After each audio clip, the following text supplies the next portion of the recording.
À quel moment on sait que tel élève est fait pour aller en L ou en scientifique, etc. En fait, on regarde tes notes depuis le collège. On regarde ce que tu as fait jusque-là. Dans Mhm. quelle matière est-ce que tu étais bien? Mhm. Si tu étais bien tout le long en français, les matières littéraires, on te met en A. Si on D'accord. voit que tu es bien dans les matières scientifiques, on te met directement en C. Ça, Ok. c'est second. Mais tu as l'opportunité de switcher en littéraire. Eux, Alors que ceux qui sont en A. en A, voilà, déjà on a deux. On a A1, on a A2. Le problème ici, c'est que quand tu as fait seconde A, toi, tu peux pas aller en C. Mais quand tu as fait seconde C, toi, tu Tu peux peux venir venir en A. A. Ok. On Voilà. estime que tu es. Ok. Ouais, on estime que c'est trop scientifique. Ok.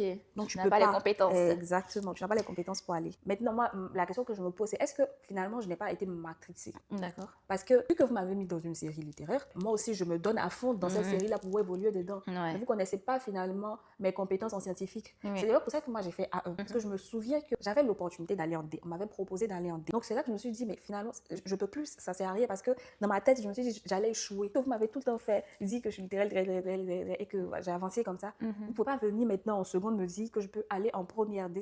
Je vais échouer. Alors que peut-être que j'allais réussir finalement. Donc, moi, j'ai un peu l'impression qu'on est finalement un peu matrixé quand on évolue.